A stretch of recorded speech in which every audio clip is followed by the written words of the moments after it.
¿Podemos ver, jóvenes?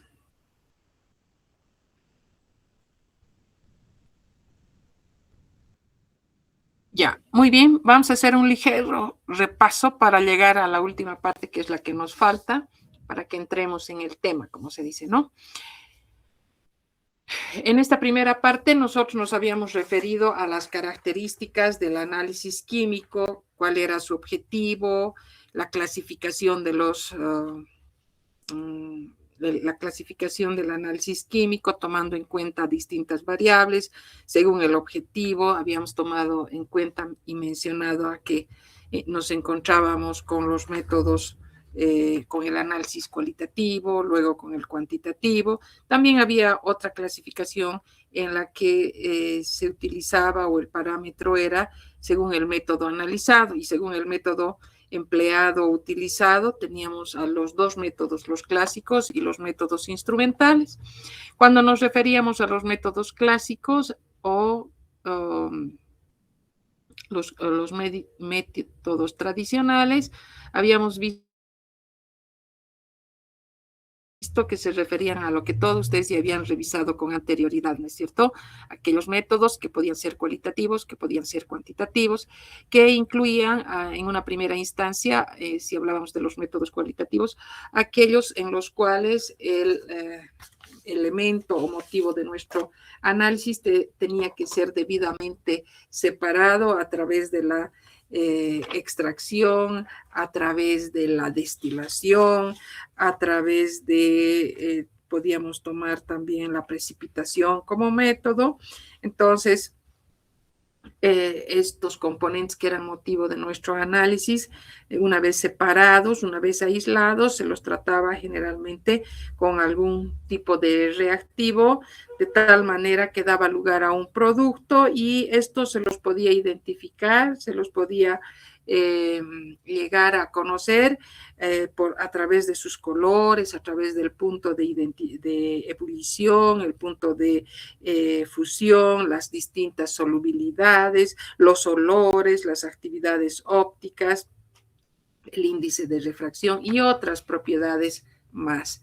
Entonces, y si hablábamos de métodos cuantitativos dentro de los métodos tradicionales, teníamos que referirnos a la medición de la cantidad, a la información medible, cuantificable, que estaban relacionadas con métodos gravimétricos o volumétricos, si estábamos hablando de masa o estábamos hablando de volumen respectivamente, ¿no es cierto? Entonces, pero como una alternativa con el paso del tiempo, surgen los métodos instrumentales. Y estos métodos instrumentales tienen una particularidad. En estos nosotros vamos a tomar en cuenta las propiedades físicas y las propiedades físico-químicas de los elementos que son motivo de nuestro análisis, es decir, los analitos. Y a partir de estas propiedades podíamos llegar a obtener la información respectiva.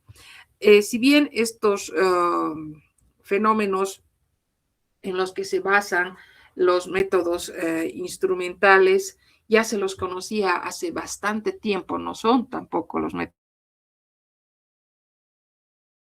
instrumentales muy modernos que se dicen, pero estaban relegados por una limitación, diríamos, en cuanto a la instrumentación. No eran métodos muy sencillos, no tenían una instrumentación sencilla, diremos así, y los resultados tampoco eran fiables.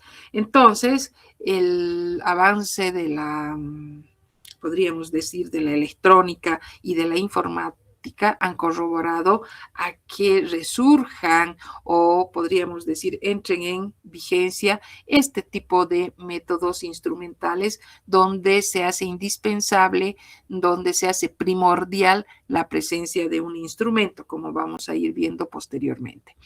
Pero también hay que recordar que esto ya hemos visto, que al comparar los métodos tradicionales clásicos con los métodos instrumentales, previamente tenemos que ver algunas ventajas y desventajas para que podamos también tener un concepto claro de que los métodos clásicos o tradicionales no han sido descartados, no están fuera de uso, sino habrán determinadas circunstancias en que se los utiliza, en la que constituyen métodos de elección.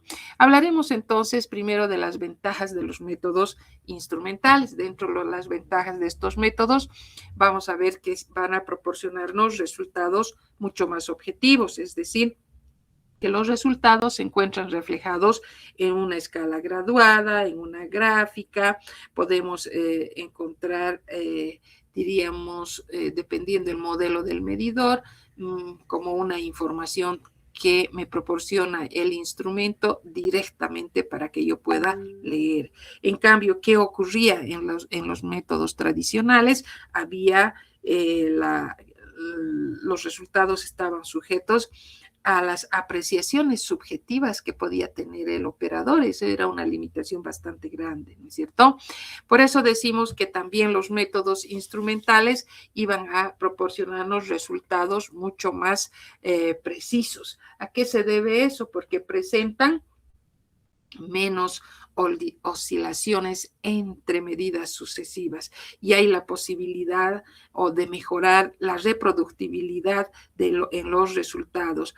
Por tanto, nuestros resultados se van a hacer mucho más confiables. No descartemos el procedimiento de calibración que se hace necesario e indispensable cuando estamos frente a un instrumento. ¿Son métodos más sensibles? También son métodos más sensibles porque hay algunas técnicas como la espectroscopía de absorción atómica donde se pueden llegar a investigar trazas de algunos metales cuyas concentraciones estén en el orden de las décimas de partes por millón, cosa que es muy difícil e imposible, diremos así, encontrar en un método clásico, en un método tradicional. Ahora, en cuanto al tiempo, cuando hablamos del tiempo de duración, tenemos que decir que en estos casos de los métodos instrumentales, si el operador está entrenado, puede realizar muchos análisis instrumentales que inclusive podríamos considerarlos en serie con gran rapidez. Esto muy aplicado, diríamos, cuando nos encontramos frente al control de calidad, por ejemplo, ¿no es cierto? Entonces, el tiempo es también un aspecto que puede mejorar aplicando este tipo de métodos. En muchos casos no se llega a alterar la muestra. ¿Por qué va a ser esta ventaja importante en el caso que trabajemos con muestras biológicas, cuando contamos con muestras muy pequeñas, cuando trabajamos con muestras de productos farmacéuticos que tienen alto valor y hay la posibilidad de recuperar la muestra? Por eso decimos, no se llega a alterar la muestra. También se tratan de métodos más selectivos. ¿Qué quiere decir esto? Que no requieren una separación previa. Permiten la adaptación a otros aparatos para complementar la información que se llegue a obtener. Vamos a ver, por ejemplo, que la automatización se puede conseguir en muchos equipos ya que funcionan automáticamente y de esta manera van a ir a reducir el error humano que es bastante frecuente que podemos observar dentro de lo que son los métodos tradicionales, ¿no es cierto? Entonces, así como presentan ventajas, también van a presentar desventajas que las vamos a enumerar, todas, casi la totalidad, relacionadas con el aspecto económico. Se tratan de métodos más costosos, ya que requieren también una calibración previa y requieren contar con, diríamos, personal mucho más experto, ante todo cuando estamos frente a equipos altamente automatizados.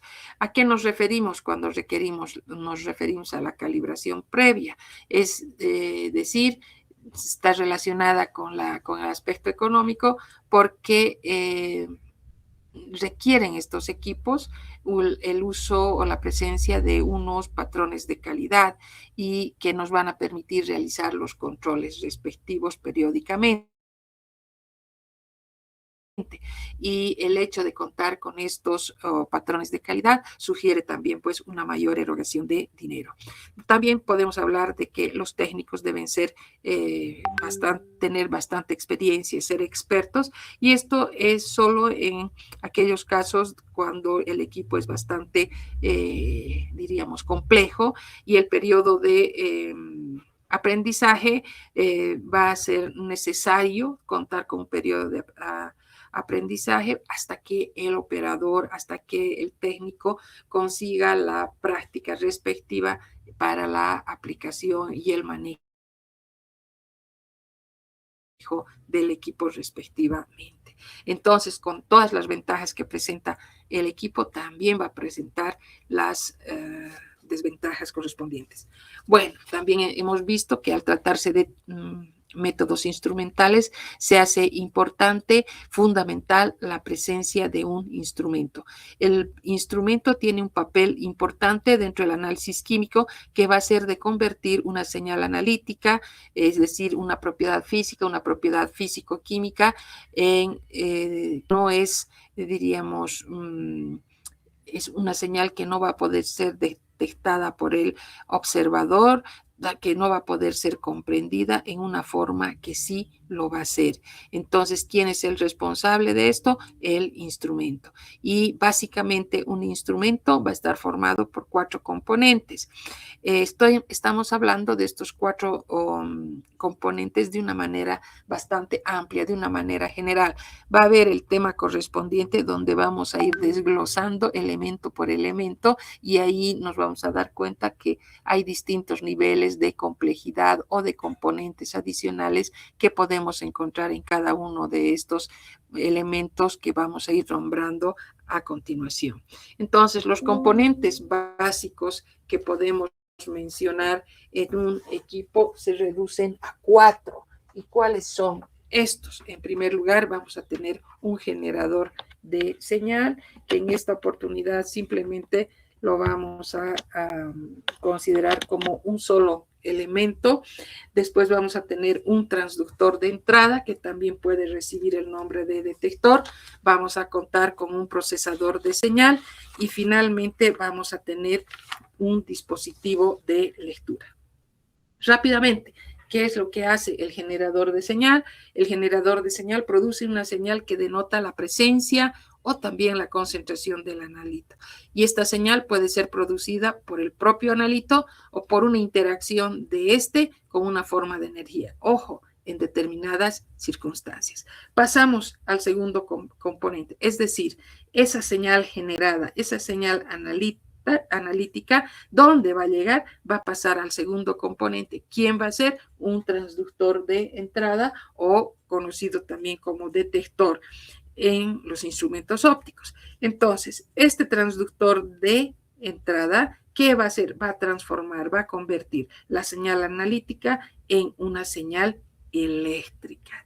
Esta señal eléctrica sí va a tener las características para poder ser medida. Y esta señal eléctrica que ha sido producto de la conversión va a llegar hacia un procesador de señal. Ese procesador de señal, ¿qué finalidad, qué función desempeña?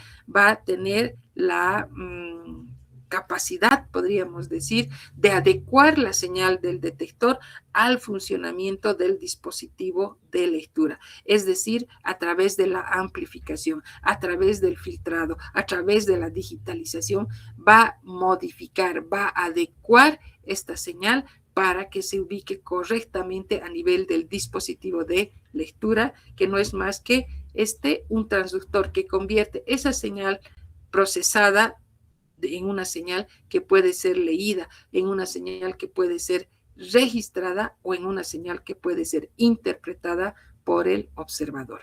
Y acá tenemos un ejemplo de lo que van a ser los elementos más comunes en un instrumento tan importante cuando ya hablamos de los métodos instrumentales. Entonces, acá vamos a tener un generador de señal, un detector, un procesador de señal y un dispositivo de lectura. lectura. Paralelamente vamos a tener dos ejemplos, como ser el caso de un pHímetro cuando procedemos a la medida del pH y un medidor de color, donde todos van a tener sus generadores de señales, van a tener sus detectores, sus procesadores de señal y vamos a llegar, dependiendo del modelo, hacia el dispositivo de lectura. Bien, hasta ahí habíamos visto la anterior vez. Ahora nos toca revisar, nos toca ver algunos aspectos teóricos que los vamos a ir desarrollando, los vamos a ir viendo a continuación, ¿no es cierto? A lo largo del programa que tenemos que desarrollar. Entonces, para eso, en primer lugar, vamos a familiarizarnos con un término que recibe el nombre de proceso analítico. ¿A qué se refiere o cómo nosotros vamos a poder definir al proceso analítico? El proceso analítico podríamos definirlo como un conjunto de etapas, como un conjunto de operaciones analíticas que van a ser ordenadas, que van a estar intercaladas, que se van a realizar desde el momento en que uno cuenta con la muestra hasta obtener un resultado, es decir, hasta obtener una información que obviamente tiene que ser confiable sobre, ya sabemos, la composición o también sobre las características que tenga la muestra. Y esto a través de un análisis químico. Todo este proceso comprende las distintas etapas, como pueden ver en la figura. Por eso decimos, son operaciones analíticas que están ordenadas, que están intercaladas y que van a partir o que corresponden desde la muestra hasta obtener un resultado. Tenemos distintas etapas. Estas etapas van a ser, por ejemplo, el hecho de contar en primera instancia, podríamos hablar de la muestra. Cuando nos referimos a la muestra, vamos a decir que se procede necesariamente a la etapa de la recolección de la muestra.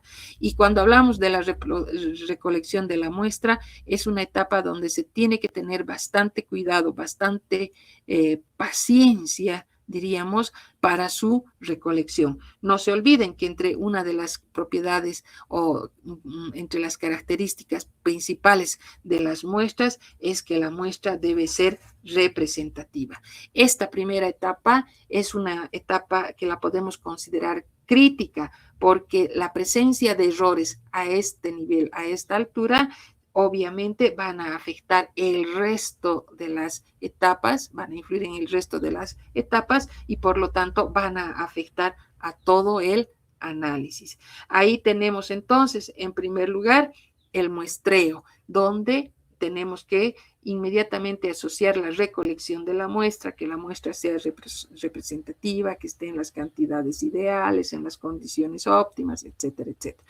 Pasamos a una segunda etapa que se refiere a las operaciones previas, se refiere a la preparación de la muestra antes de su medición.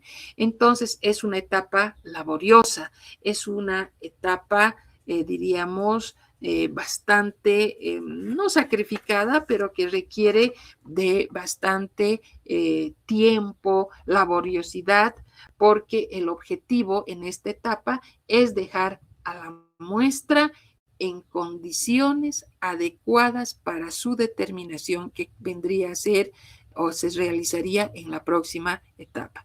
Entonces, de acuerdo a las características de la muestra, se tendrán que tomar en cuenta una serie de situaciones donde la muestra quede de una manera adecuada para poder ser determinada. Luego vamos a pasar a la medición o al análisis y aquí se va a aplicar el método que se ha seleccionado previamente para obtener la señal analítica. Esta etapa de la medida de la señal es una medida del análisis que se va a realizar. Ustedes tendrán una pregunta ya lista. ¿Y cuál va a ser el método? ¿Cómo he determinado el método? Eso lo vamos a ver a continuación.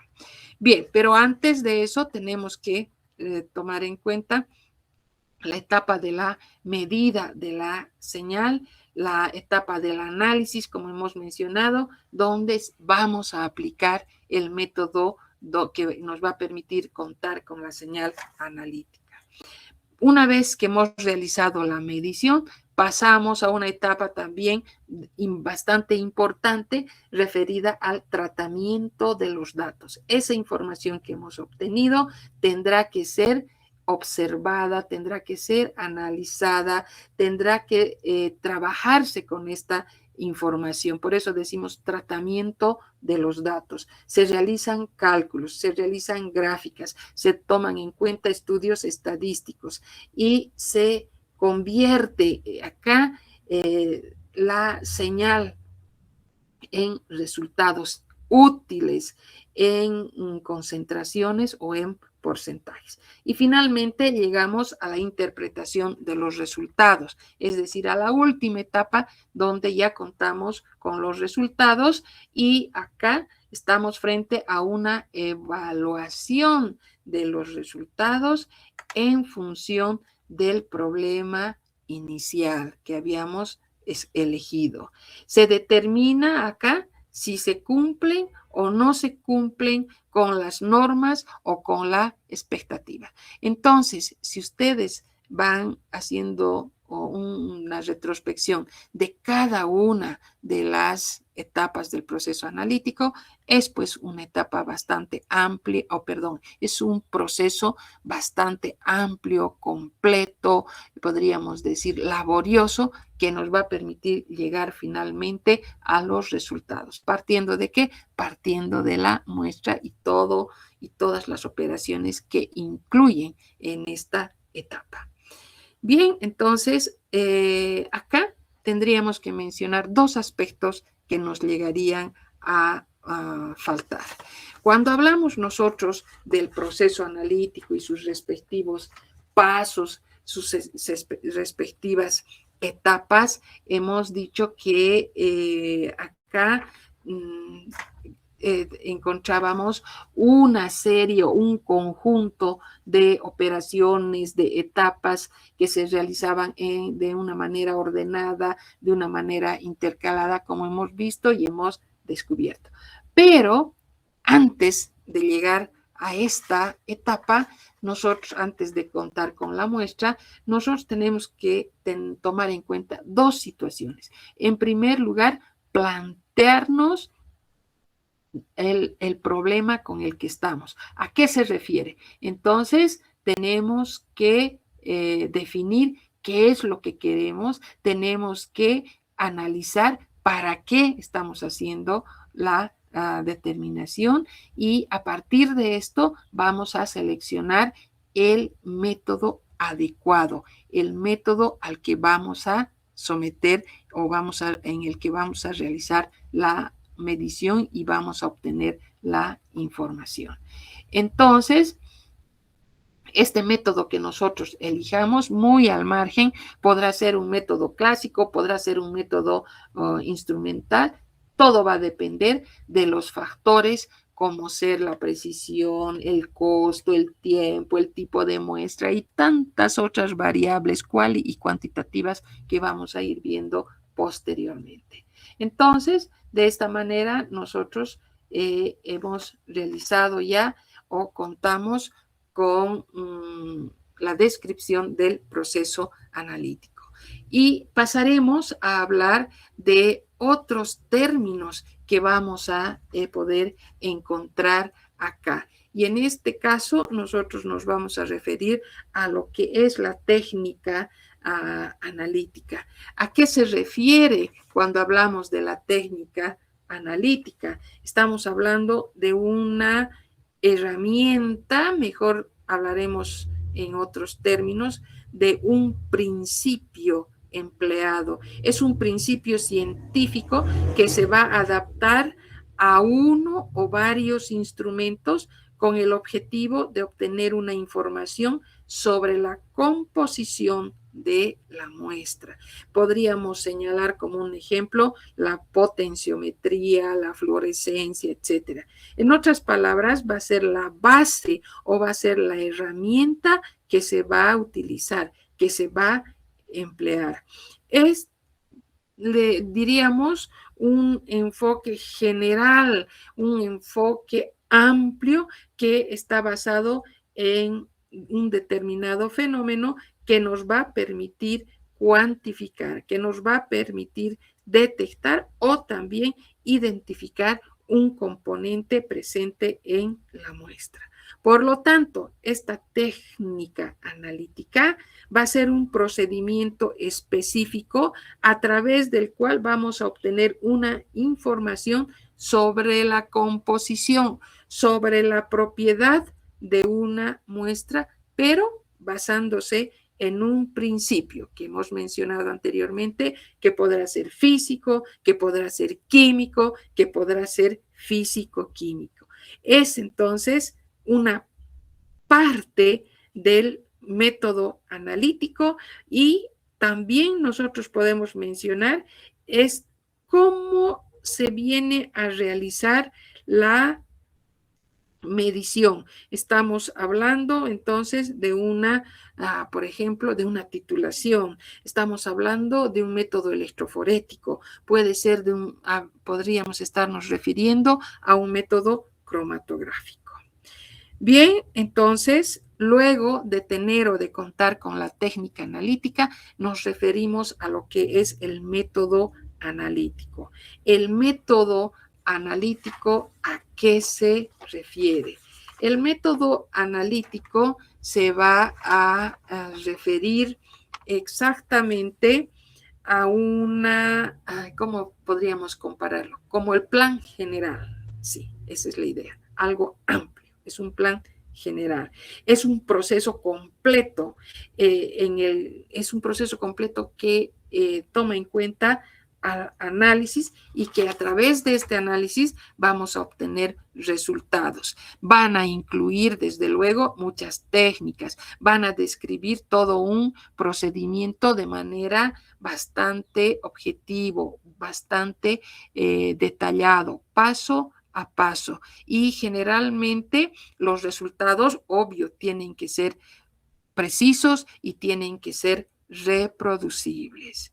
Podríamos decir que este método analítico que nosotros obtenemos, podríamos nominarlo como una especie de una estrategia general para realizar el análisis. Por eso dice, es bastante amplio, nos va a permitir determinar un analito que va a incluir una serie de etapas, una serie de pasos, una serie de procedimientos detallados a través de los cuales vamos a aplicar la técnica de tal manera de obtener resultados confiables, resultados reproducibles cuando buscamos la solución del problema analítico.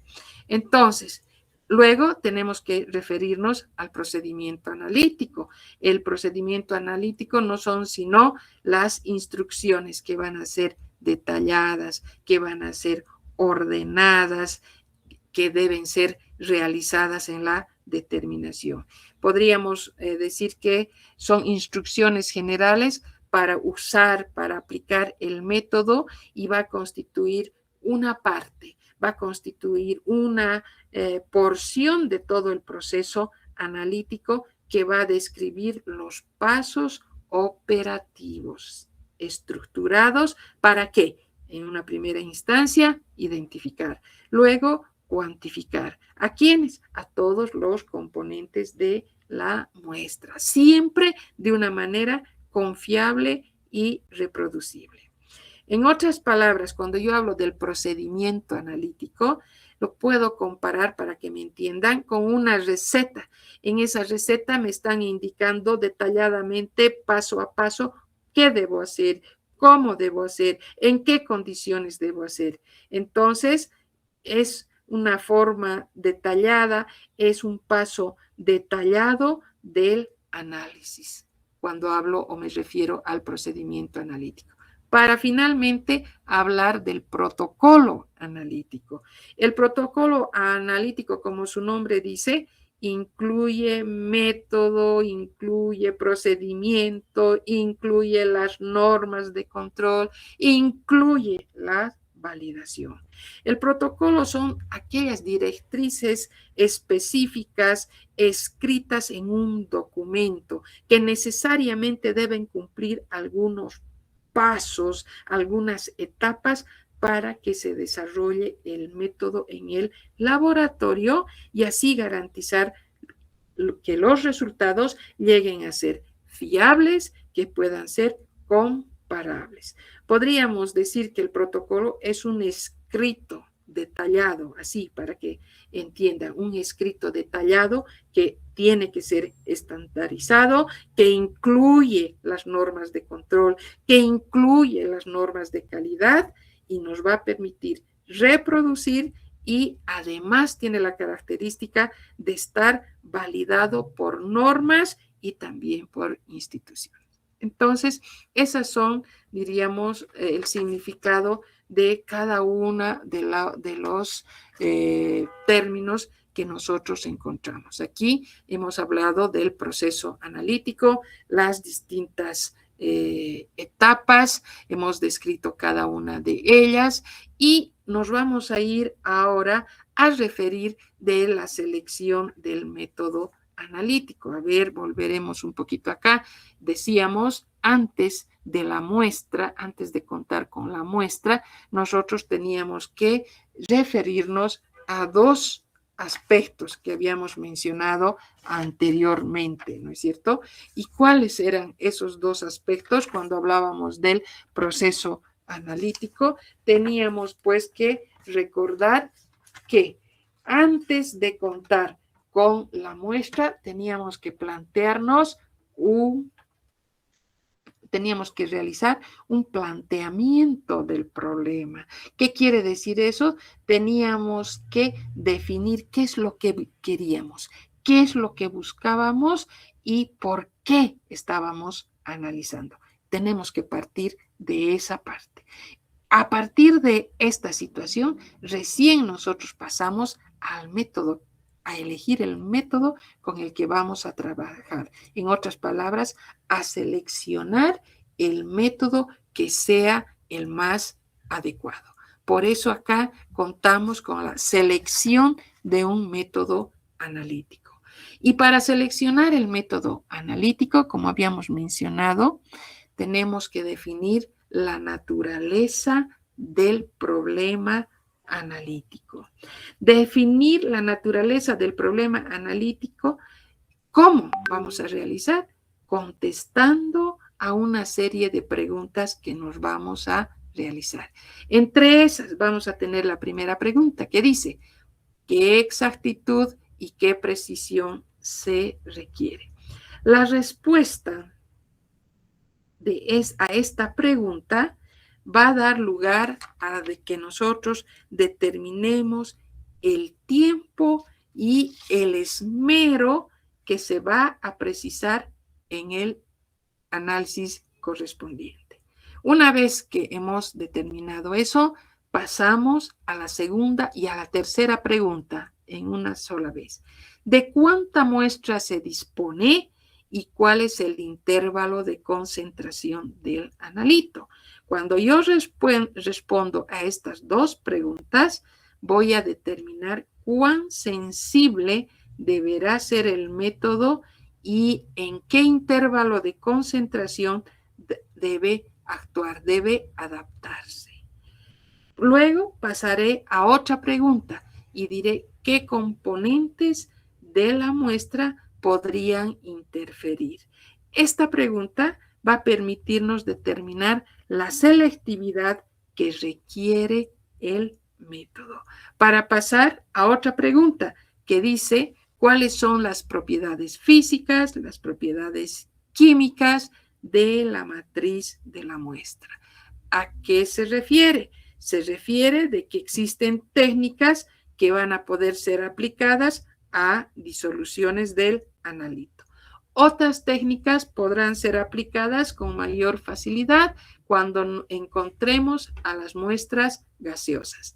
Mientras existirán otro tipo de técnicas que serán las más adecuadas cuando estemos frente al análisis de sólidos. Luego tenemos otra pregunta que dice, ¿cuántas muestras deben analizarse? Aquí también tenemos que plantearnos dos situaciones. En primer lugar, esta pregunta es importante desde un punto de vista económico.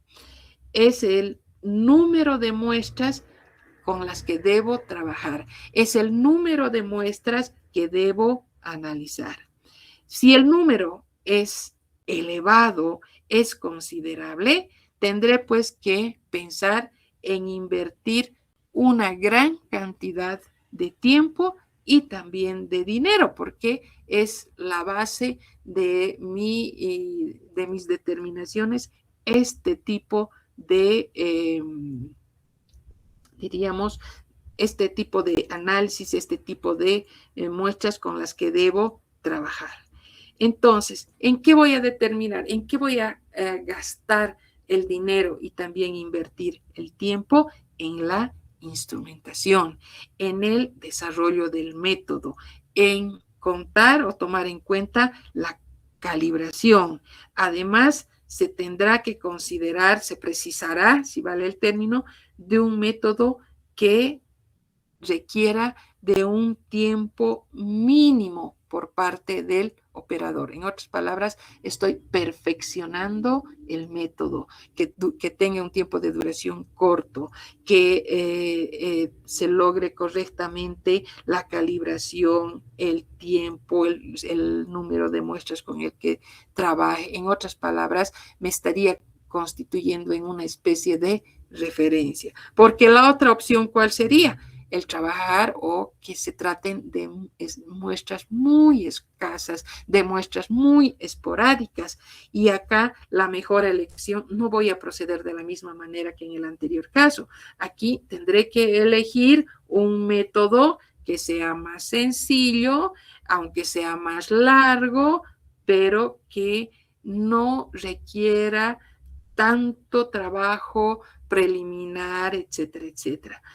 Entonces, este tipo de comparaciones va a depender entonces de la cantidad de muestras con las que voy a trabajar. De esta manera, en la segunda opción, cuando yo trabajo con muestras esporádicas, con muestras en muy poca cantidad, si vale el término, entonces el momento de elegir ¿qué tendré que pensar? En un método que sea sencillo, no interesa el tiempo de duración que tenga, puede ser más largo y también tengo que considerar si requiere o no requiere un trabajo o preliminar y que este no sea demasiado o diríamos complicado, complejo y entonces sea lo más simple posible.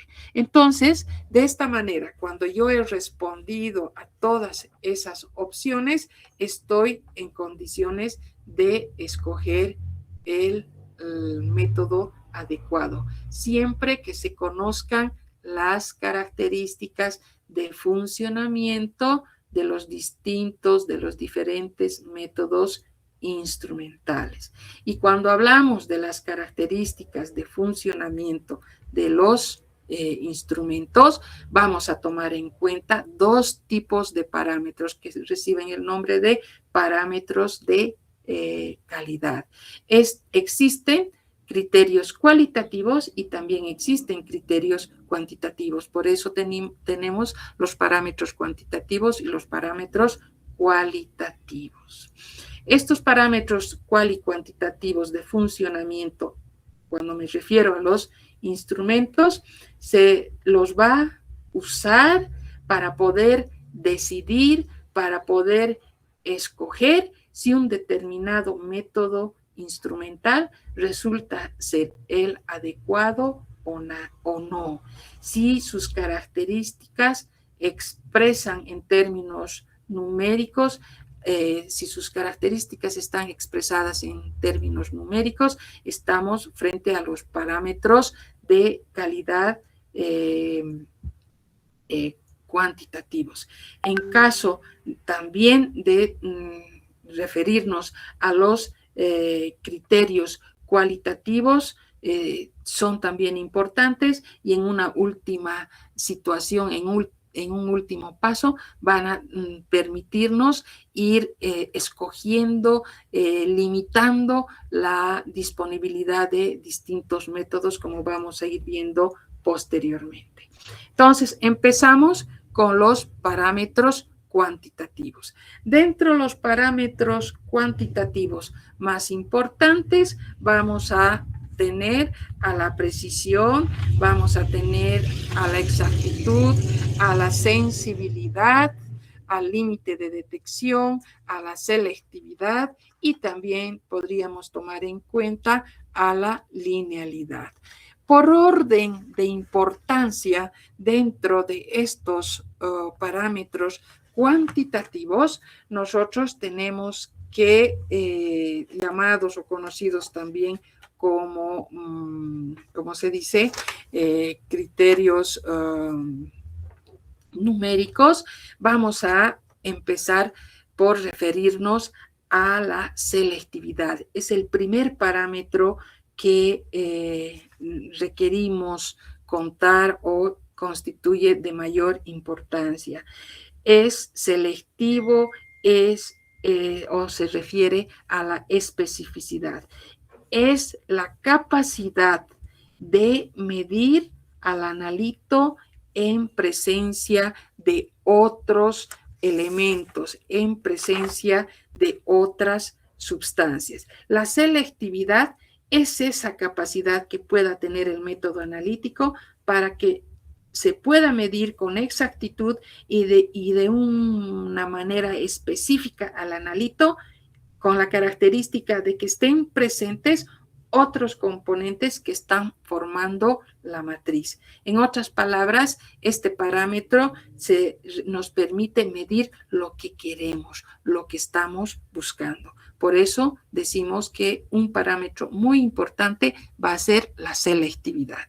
En segundo lugar, podríamos considerar a la sensibilidad, que se refiere a la capacidad del instrumento para poder discriminar, para poder diferenciar pequeñas diferencias en la concentración del analito. Y a partir de esto existen pues dos factores que van a ser la sensibilidad de calibración y la sensibilidad analítica.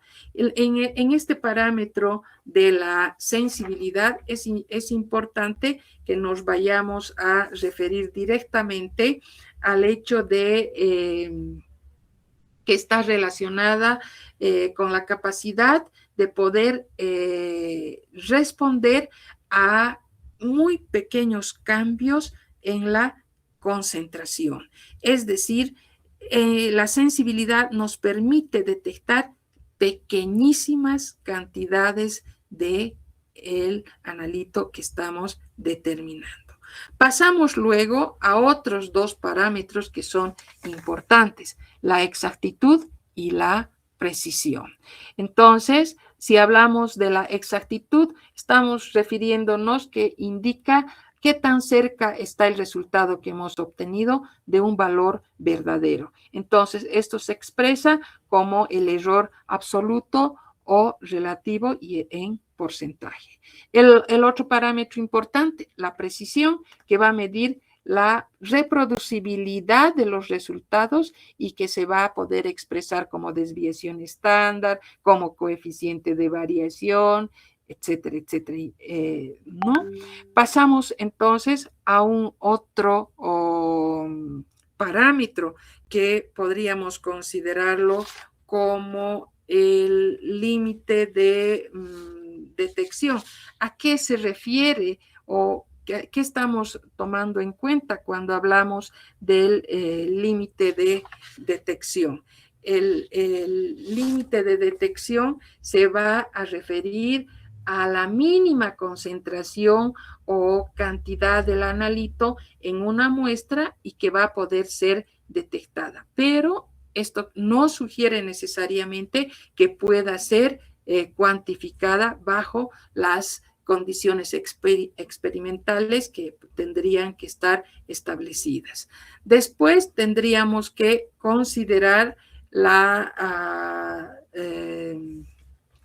otro tipo de parámetros, como ser, por ejemplo, los parámetros. Aquí tenemos un ejemplo de la precisión, de la exactitud y la precisión, una comparación cuando estamos frente a un ejemplo preciso, impreciso y que sea exacto y inexacto.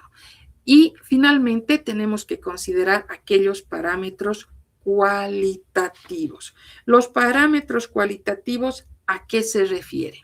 Vamos a tomar en cuenta la velocidad, vamos a tener en cuenta la facilidad y comodidad, la habilidad del operador, el costo y la disponibilidad del equipo, el costo por muestra, la seguridad en el laboratorio, la toxicidad presente en los reactivos. Entonces, en este caso, nosotros consideraríamos, ¿qué podemos decir de la velocidad? Tendríamos que hablar de la rapidez, ¿no es cierto? Se refiere al tiempo necesario para poder obtener los resultados, para obtener los resultados que sean importantes dentro, un ejemplo, en el caso, por decirles, del análisis químico. Ahí reside, tiene importancia el tiempo, ¿no? Que la determinación sea lo más rápido posible. Pasamos luego a la simplicidad, es decir, cuando hablamos, por ejemplo, de la facilidad y la comodidad, es tan que estemos tomando en cuenta que sea tan fácil ejecutar un método que cuanto más simple sea, más sencillo sea el método, también hay la posibilidad de reducir los errores, ya que requieren un menor entrenamiento. Nos referimos luego a la habilidad que pudiese tener el operador, es decir, que aquí tenemos que considerar si la operación es totalmente fácil, qué nivel de capacitación requiere el personal, el operador, los métodos serán complejos, requieren un personal especializado y cuál será la habilidad que nos presente el operador.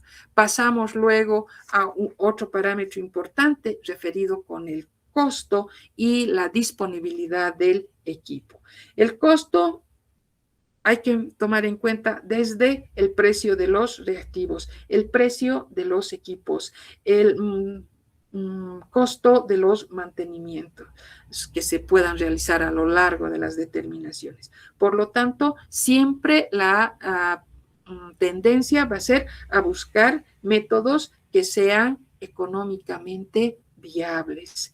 Y obviamente lo que nos dice la disponibilidad del equipo, si el laboratorio cuenta o no con todos los instrumentos necesarios y cuánto va a ser el costo que sugiere o que se debe erogar por cada una de las muestras.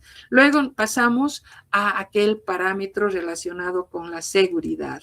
Se refiere a los riesgos para el analista, si existen la presencia de sustancias tóxicas, si existen la presencia de sustancias inflamables. Siempre se va a tender a contar con métodos que sean seguros. Y finalmente tenemos que tomar en cuenta el impacto ambiental, es decir, el control en la generación de residuos, el uso de sustancias contaminantes, tóxicas a nivel de los reactivos. Y finalmente, la aplicabilidad, si el método sirve para un determinado tipo de muestras o también podemos utilizar en distintos tipos de muestra. De esta manera hemos revisado todos los parámetros que, llegado el momento, nos van a permitir seleccionar el método adecuado. Primero sometiendo a los parámetros cuantitativos. Esto nos va a permitir ir eliminando muchos métodos y en una segunda instancia tomar en cuenta los parámetros cualitativos de tal manera que la disponibilidad al final va a ser mínima para elegir el método adecuado. Bien, con esto hemos concluido nuestro primer tema y la próxima clase estaríamos listos para iniciar nuestro segundo tema relacionado con las propiedades de la radiación electromagnética. Que tengan un buen resto de la tarde. Hasta luego, jóvenes.